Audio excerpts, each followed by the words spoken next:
पाकिस्तानी बदनाम हुई डार्लिंग तेरे लिए। पीपल्स पार्टी पर करप्शन के इल्जामात का दिफा करते हुए सूबाई सदर इम्तियाज सफदर वड़ाइच फिल्मी गाना गाते रहे। शाबाश सफदर साहब, हजूर अब तो 43 साल की हो गई है मुन्नी हजूर। अब ये मुन्नी ने रही, अब तो मुन्ना बन गया हुआ। सरकार अगर अब भी मुन्नी किसी और की वजह से बदनाम हो रही है तो फिर इसको जनाब कंट्रोल करे। वैसे मैं माफी चाहता हूँ, ये मुन्नी किसी और की वजह से बदनाम नहीं हुई जनाब। होश संभालती तो स्टील मिल में घुस गई थी, उधर से निकली है तो जाकर रेंटल पावर प्लांट में इसने गुलशरले उड़ाने शुरू कर दिए। गुलशरले उधर से आउट हुई है तो जाके ओजीडीसी में चन चढ़ाना शुरू कर दिया।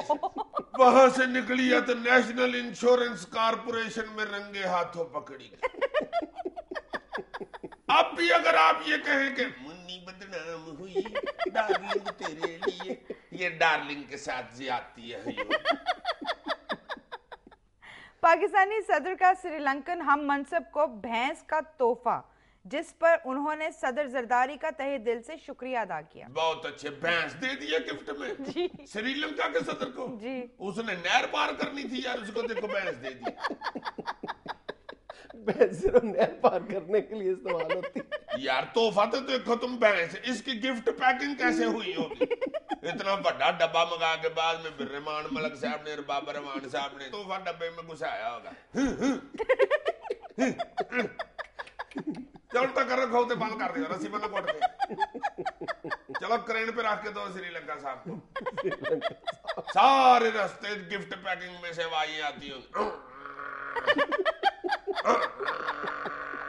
उधर से जाके श्रीलंका के सदर ने फोन करके कहना जरदारी साहब तोहफा दे दिए जनाब, तोहफे का वंडा नहीं दिया। वंडा यह बैफलो का डिनर और लंच होता है।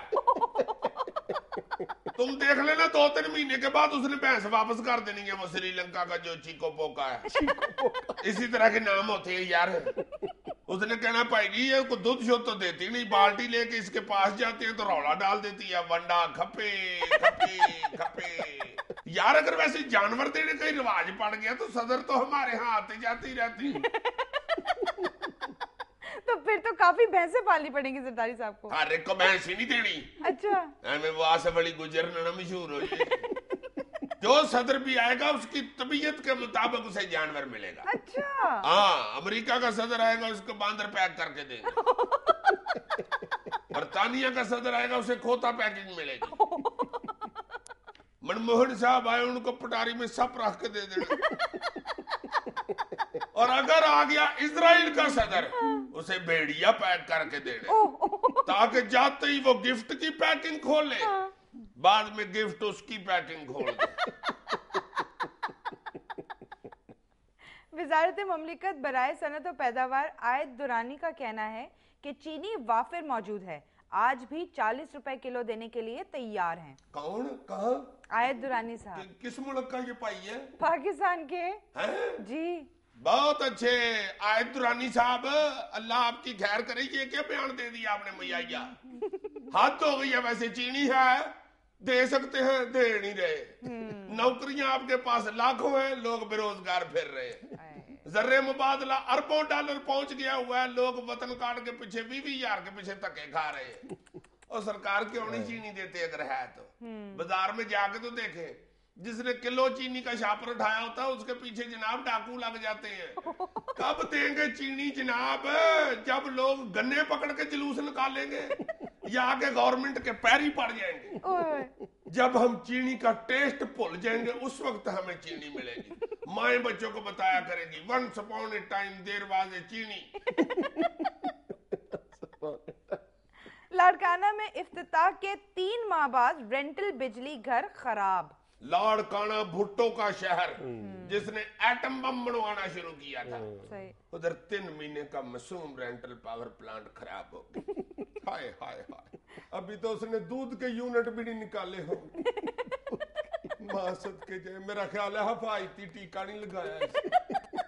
हंसो ना, बड़ा जुल्म हुआ है। ओके। हसरत उन प्लांटों पे है जो बिन चले मुरझा गए। अब राजा परवेज अशरफ साहब मिस्त्री मोटरसाइकिल के पीछे बिठा कर ले जा रहे होंगे। ये क्या? राजा साहब का रेंटल पावर प्लांट भावे खराब हो जाए, वो अपना हेयर स्टाइल नहीं खराब होने देते। नवाज शरीफ का कहना है कि मुल्क में करप्शन की हुक्मरानी है। ये तो वो कह रहे हैं, ठीक कह रहे हैं यार। बड़ी दिलचस्प बात है, जहां पे ये नवाज शरीफ साहब का बयान शाया हुआ अखबार में, बिल्कुल इसके नीचे शहबाज शरीफ साहब का भी बयान छपा हुआ है। वो क्या है जी? उसमें शहबाज साहब ने फरमाया कि हमने हमेशा के लिए ये जो लूट मार है इस मुल्क से, इसको दफन कर दिया। मियां साहब खुदा के वास्ते बयान देने से पहले छोटे मियां साहब के साथ मशवरा ही कर लिया करें, या फिर बयान अपना जरा तकसीम कर लिया करें जनाब। पाकिस्तान की 60% आबादी जो है, हिस्सा जो है पाकिस्तान का, वो पंजाब है। सही। बयान जरा ऐसे दे लिया करे ना कि अपना पाकिस्तान में सिवाय 60% के हर जगह पे लूट मार का बाजार गर्म है। 60% में दूध और दही की नहरें बह रही हैं। दूध और दही नहीं, दूध और शहद की नहरें होती हैं। यार ये मियां साहब ने बयान देना और ऊपर से देखो पढ़ कौन रहा। अच्छा, तुम क्यों दो कश्मीरियों के दरमियान आते हो यार? थाईलैंड में बंदरों की बुफे पार्टी। तवाहम परस बाशिंदे इजहार तशक्कुर के तौर पर हर साल ये पार्टी मुनक्किद करते हैं। हेलो, उधर बांदरों की दावतें हो रही हैं, मुझे तुमने आज तक बिस्कुट नहीं कभी पूछा। तो तुम भी उधर ही चले जाओ फिर।